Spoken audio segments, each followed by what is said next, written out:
John Scarson has done exactly this.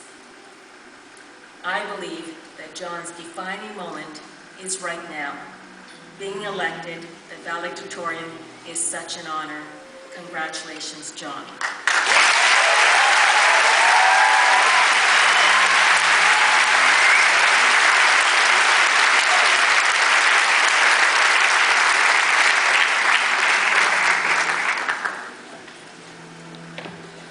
Good afternoon, everyone. I have a heart condition where I have an abnormally low heart rate, or slow heart rate, and I've never been more thankful for it. Trustee Mari Rutka, Principal Bevo Hashi, curriculum leaders of the school on stage and off, parents, family, friends and guests, the Earl Haig graduating class of 2009 would like to applaud your presence here today.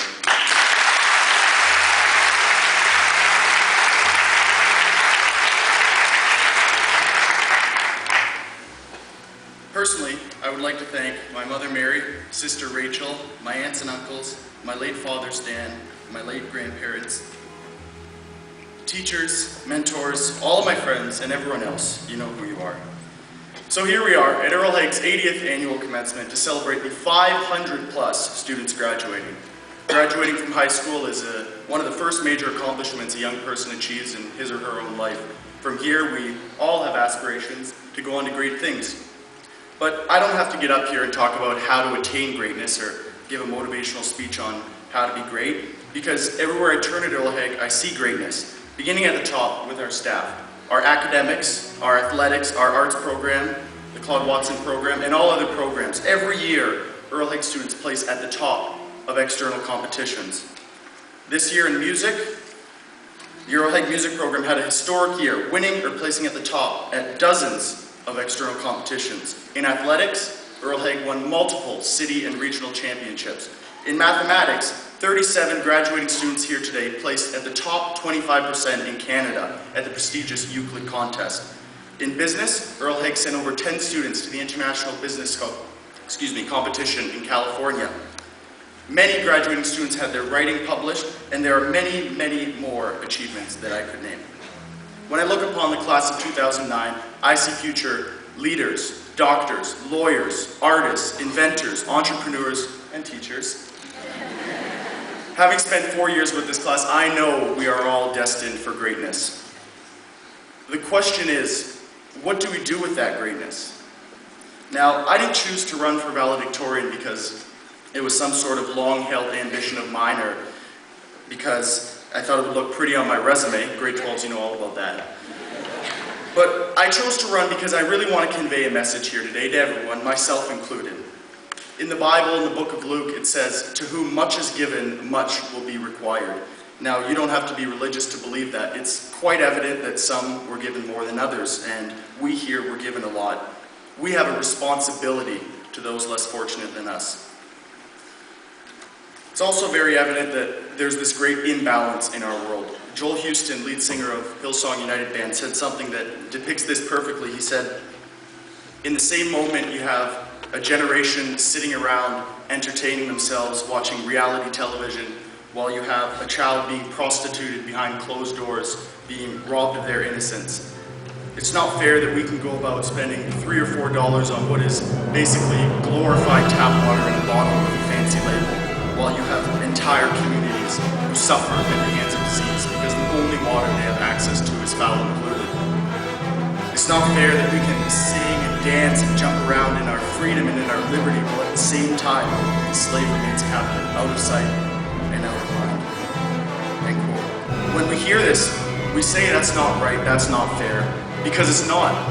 But all too often, that's all we do. This past March, I went on a trip to India with my family, and I saw many children with nothing but a rag on them, begging for anything. And then, of course, I came back home to Canada, and many of us had our bottle of water as we watched reality television. And what we must understand about this imbalance is that it's not the orphan in Zambia, or the widow in Haiti, or the refugee from Afghanistan that's going to change this. It's the free, the privileged, the capable. It's us. And our time is now. It's not 10 years from now, or after we graduate from university, or next year, or tomorrow. It's now. We're politically, physically, intellectually, financially, socially capable to change this. If anything is going to change, it's going to be because of us. And if nothing changes, it's going to be because of us. My dad used to say, when someone's in need, if you're not helping them, you're hurting them. And if you're not helping to solve a problem, then you're adding to it. One day I sat in my room and I thought of all the terrible things going on in the world, and I was getting really upset, and I thought, you know, John, it is what it is, and you can't change the past, but you have two options moving forward. You can either help solve the problem, or you can add to the problem. And every graduate here today has that very same decision to make. You can either just go about living your life adding to the problem, or you can make a conscious decision to save the problem, solve the problem. I was bound to stutter at least once.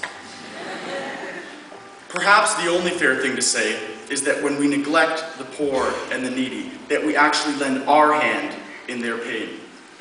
Therefore, the responsibility us graduates have is to use our gifts, our privileges, and our influence, not just for our own personal advancement, but for those who really need it. I'm not saying that any one of us is going to go out and save the world. I think that's a great ideal, but it's most likely not going to be the case for any one person. Theodore Roosevelt, former American president and hero of mine, said, "Do what you can with what you have where you are." And I think it's so important to remember we can only do so much as individuals. Unfortunately, in life, a lot of things are not in our control, but we need to do what we can. Give a summer and go on a missions trip to a third world country. Sponsor a child. Get involved with an organization like the Red Cross or World Vision and volunteer your time. Participate in an event like a social justice rally or 30-hour famine or Meet a Wee Week. Or inspire others. This one is the greatest because, again, we can only do so much as individuals. But when we get others to help us, that is when special things can happen. Whatever we do, we must give willingly, we must give significantly, and we must do it now. So in closing, we need to seize every day, or as we know it, carpe diem. Strive for great things and never give up on our dreams. Treat others how we want to be treated. Love like we've never been hurt. Understand the true meaning of wealth. Women be ladies, men be gentlemen. Conquer the world with joyous enthusiasm and do it with a smile on your face. And always, always, always remember our responsibility. Thank you.